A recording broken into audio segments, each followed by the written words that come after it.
Laziness, a word we throw around as if it were a simple excuse, a harmless habit, an unavoidable part of life. But what if I told you that laziness is an illusion? That what you call laziness is not really the absence of effort, but the presence of something far more powerful, something that quietly shapes your actions, your choices, your entire life. A young student once approached his master with frustration, saying, "Master, I am lazy. I cannot bring myself to meditate, to study, to improve. No matter how hard I try, I fail. Laziness is my greatest weakness." The monk listened, nodding slowly, his eyes filled with a wisdom the student could not yet comprehend. "Laziness," the monk repeated.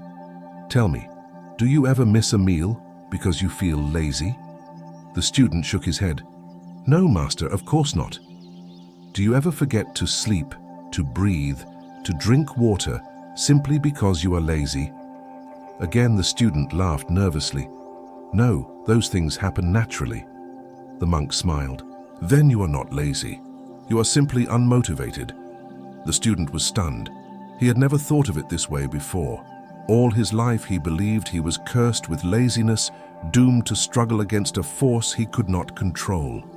But now, the monk had given him a new perspective, one that challenged everything he thought he knew.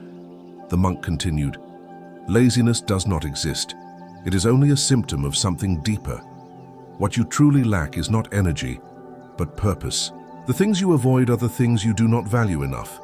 The things you effortlessly do are those that you see as necessary, as essential.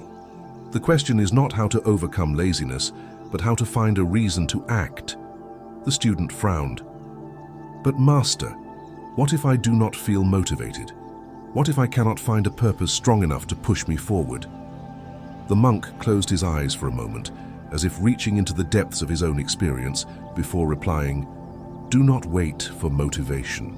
It is like the wind, unpredictable, fleeting, unreliable. Instead, cultivate discipline. Act not because you feel like it, but because you have made it your nature to act. The farmer does not wait for inspiration to plant his crops. The sun does not rise because it feels motivated. It rises because that is its purpose, its nature. If you wish to break free from inaction, stop looking for motivation. Instead, create a rhythm in your life so steady that effort becomes effortless." The student felt a shift within him, as if a weight he had carried for years was suddenly lighter. He had spent his entire life blaming laziness, waiting for motivation, hoping for a force outside of himself to push him into action. But now, he saw the truth. Motivation is fleeting, purpose is built, and discipline is the bridge between them. The monk stood and walked toward a tree that stood tall in the courtyard, its roots deep, its branches wide, its leaves gently dancing in the wind. "Do you see this tree?" the monk asked. "It does not rush, yet it grows. It does not force itself to stretch toward the sky, yet it reaches higher each day. It does not complain about the passing seasons, the harshness of the sun, or the chill of the wind. It simply follows its nature. If you wish to grow, stop asking whether you feel like it.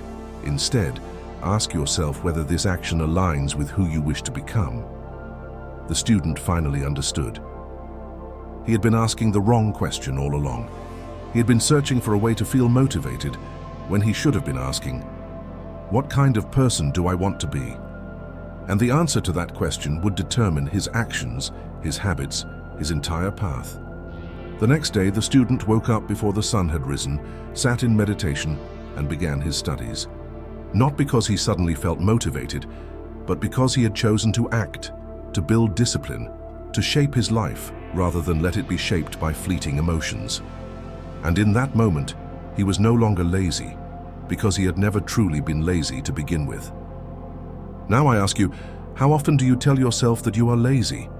How many times have you waited for motivation to strike before taking action?